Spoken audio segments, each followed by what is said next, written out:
कौन कहता है कि बढ़ती उम्र में खूबसूरती कम हो जाती है। कौन कहता है कि बढ़ती उम्र में खूबसूरती कम हो जाती है।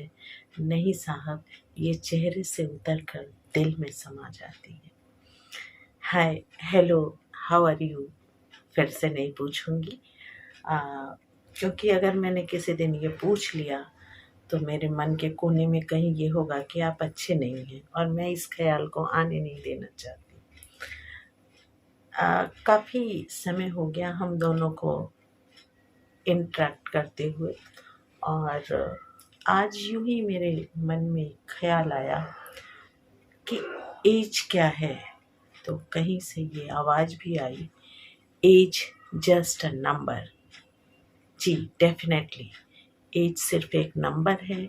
जब आपकी शादी होती है तब वहाँ एज की ज़रूरत होती है। आप जब वोट देने जाते हैं तब वहाँ एज की ज़रूरत होती है, और जब ऑफिशियली आप रिटायर होते हैं तब एज की ज़रूरत होती है। बाकी एज बहुत ज़्यादा मायने नहीं रखता, और ये आपकी थिंकिंग पे है। हम कहते हैं चेहरा इंसान के दिल का आईना होता है। हम जैसा सोचते हैं वैसा दिखता है। अगर हम सोचते हैं कि एज हो गई है तो वाकई में एज हो गई है, और अगर हम सोचते हैं एज हो गई, कोई मैटर नहीं, हम जो कल थे वही हम आज हैं, और वही हम कल होंगे। तो सच बताऊं, वहाँ एज भी आपको सैल्यूट करके साइड में खड़ा होके आपको मुस्कुराते हुए देखता रहता है। तो अगर आप इस बात से डिमोटिवेट होते हैं कि आपकी एज हो गई, अब ये चीज़ें, ये खाना, वो पीना, ये पहनना आपके लिए नहीं होना चाहिए, तो ये सिर्फ आपके मन की सोच है, और सोच सबकी अलग अलग होती है। उसे सिर्फ और सिर्फ आप बदल सकते हैं, और कोई नहीं बदल सकता। क्या एज आपकी होने से आपकी पत्नी के या आपके पति के आपके प्रति विचार बदल गए? क्या आपकी एज होने से जो वाकई में लायक बच्चे हैं उनके स्नेह में कमी आ गई? या अगर आपके पेरेंट्स हैं तो आपकी एज होने से क्या उन्होंने आप पे ध्यान देना बंद कर दिया? नहीं साहब, जो हमसे जुड़े होते हैं, जो हमारे वजूद का हिस्सा होते हैं, जो हमारे दिल का स्पंदन होते हैं, उन्हें कोई फ़र्क नहीं पड़ता आपकी एज क्या है। तो कभी ना सोचें कि अब एज हो गई, ये नहीं कर सकते, वो नहीं कर सकते। हाँ, इस चक्कर में सुपरस्टार की तरह थर्ड फ्लोर से कूद के ये जज करने की कोशिश ना करें कि मेरी एज नहीं हुई है। देखिए, थर्ड फ्लोर से अगर एक यंग व्यक्ति भी अनट्रेन्ड कूदेगा तो कुछ ना कुछ इफेक्ट आएगा। तो इस तरह की कोशिश ना करें। हाँ, बाकी और सब चीज़ें जो हैं, और सब बातें हैं, जिस तरह आप जी रहे हैं उसी तरह जिएं। कुछ खाने पीने की सावधानियां हमेशा होनी चाहिए। देखिए, यंग एज में पता नहीं चलता, क्योंकि वो जो बिल्डिंग या वो जो बॉडी होती है वो माँ के गर्भ से और माँ के प्रयासों से बनी होती है।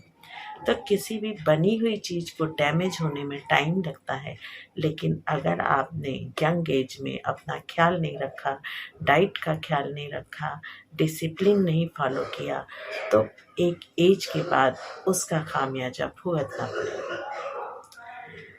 कहते हैं बिल्डिंग का भी रिनोवेशन होता है और तब फिर से वो चमकने लगती है। सेम यही चीज़ हमारे शरीर के साथ है। हमारी बॉडी भी एक बिल्डिंग ही है, और उसका ख्याल रखना बहुत ज़रूरी है, क्योंकि इंसान का जन्म बहुत मुद्दतों और बहुत अच्छे कर्मों के बाद मिलता है। तो एज पे ध्यान ना दे करके इस गोल्डन पीरियड को, इस गोल्डन एज को, इस गोल्डन बर्थ को पूरी तरह से जिएं, और कुछ ऐसा करें कि लोग आपको फॉलो करें। फॉलो करने के लिए हालांकि उर्फी जावेद की नग्नता ही काफ़ी है, लेकिन हम, आप या और लोग उर्फी जावेद नहीं हैं। हमें लोग नोटिस करें, उसके लिए कुछ ऐसा बिहेवियर, कुछ ऐसी बातें, कुछ ऐसी एक्टिविटीज़ करनी होती हैं, और उनसे मेरा आशय पॉजिटिव से ही है, एक संस्कारों से भरे हुए, और जो हमारे फैमिली का एक कल्चर होता है, सबकी अपनी फैमिली का एक कल्चर होता है, एक देश का कल्चर होता है, वो सब हमें फॉलो करने होते हैं। अगर ड्रेसिंग सेंस की भी बात कहूँ तो ये जो हाफ पैंट का कल्चर चला हुआ है, कुछ लोग हो सकता है मेरी इस बात से सहमत ना हो, लेकिन ज़रूरी तो नहीं है कि आप हाफ पैंट और बनियान पहन के घर के बाहर जाएं। आप उसमें इजी फील करते हैं, आप घर के अंदर पहने, बाहर एक इस तरह के गेटअप में जाएं कि सामने वाला आपको इस मामले में नोटिस करे कि इसकी ड्रेसिंग सेंस क्या है। और वैसे भी हर कीमती चीज़ छुपा करके ही रखी जाती है। सोना हो, हीरा हो या कुछ भी हो, आप उसको लॉकर में रखते हैं, आप उसकी हिफाजत करते हैं। इवन 20-25 हज़ार के फ़ोन को भी आप डिस्प्ले लगाते हैं और लेमिनेशन चढ़वाते हैं। आखिर क्यों? क्योंकि वो आपके लिए कीमती है। तो फिर आप अपने आप को कीमती क्यों नहीं समझते? मैं उन लोगों की बात कर रही हूँ जो आधे कपड़ों में बाहर जाते हैं।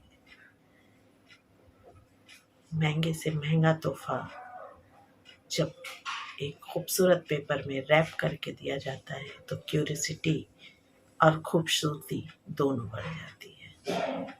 बस इतना ही कहना था आपसे। ये कुछ ख्याल आते हैं जो मैं आपसे शेयर करती हूँ।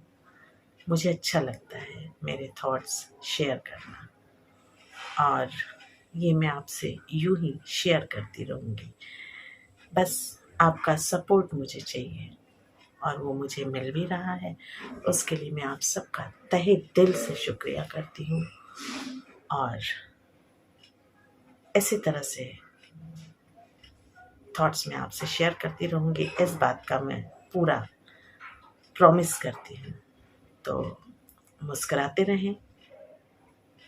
आज फिर से कहती हूँ, हैप्पीनेस और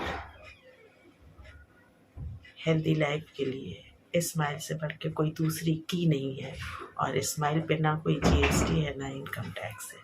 तो अपना ख्याल रखें। फिर मिलेंगे किसी और थॉट्स के साथ।